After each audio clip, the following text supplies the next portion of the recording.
Alright, let's dive into something that's been buzzing in the sports world lately, and trust me, it's not just about the game itself. So, picture this, the New Zealand Warriors, during Indigenous Round, pull off a pre-game show that's nothing short of jaw-dropping. Personally, I think what makes this really interesting is how they seamlessly blend culture and sport. It's not just a game, it's a statement. The team performs the Haka, led by their captain James Fisher-Harris, and it's one of those moments where you can't help but feel the weight of history and identity. What many people don't realize is that the Haka isn't just a dance, it's a powerful expression of Maori heritage, a way to honor their roots and intimidate opponents. And let me tell you, it worked. The Panthers looked rattled, and the Warriors capitalized on that energy, scoring a try within the first 4 minutes.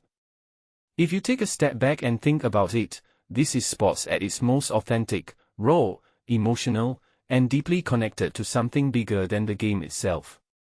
But here's where it gets even more fascinating. The Warriors didn't just stop at the Haka. They followed it up with a performance that took center stage, right in front of the Panthers. In my opinion, this was a masterclass in psychological warfare. You've got the Haka, which is already intense, and then you throw in this additional routine. It's like they were saying, we're here, we're proud, and we're not backing down. And the fans? They were eating it up. Comments like, that was some entrance by the Warriors, holy moly, and the Haka will never not be captivating, show just how much this resonated.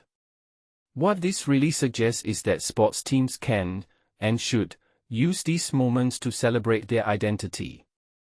It's not just about winning, it's about who you are and what you represent. Now, let's talk about the game itself, because the Warriors didn't just talk the talk, they walked the walk.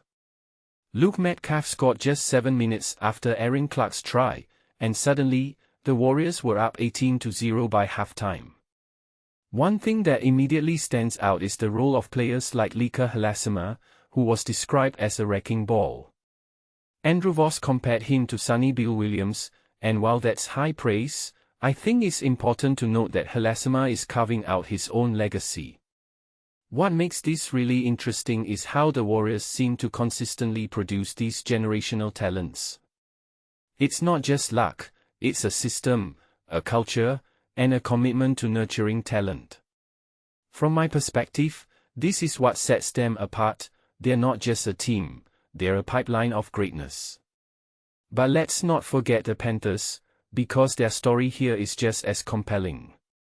Their captain, Isa Yeo, suffered what looked like a serious injury late in the first half, and you could see the devastation on his face. Personally, I think this raises a deeper question about the toll of professional sports. Yeo has been a rock for the Panthers, and his potential absence could be a monumental blow to their premiership hopes. What many people don't realize is that injuries like these aren't just physical, they are emotional and psychological. It's a reminder that these athletes are human, and the pressure they're under is immense. The Panthers managed to mount a comeback of sorts, but the Warriors sealed the deal with a 28-12 win. If you take a step back and think about it, this game was a microcosm of sport at its best: high stakes, high emotion, and high drama. So, what's the bigger takeaway here? In my opinion, it's that sports are more than just scores and stats. They're about culture, identity, and the stories we tell. The Warriors pre-game show wasn't just a performance, it was a statement about who they are and what they stand for. And that, my friends, is why this game will be remembered long after the final whistle. What this really suggests is that if more teams embrace their heritage like the Warriors did, we see a richer, more meaningful sports landscape. A detail I find fascinating is how this one game has sparked conversations about culture, talent, and resilience. It's not just a win or a loss, it's a moment that transcends the sport itself.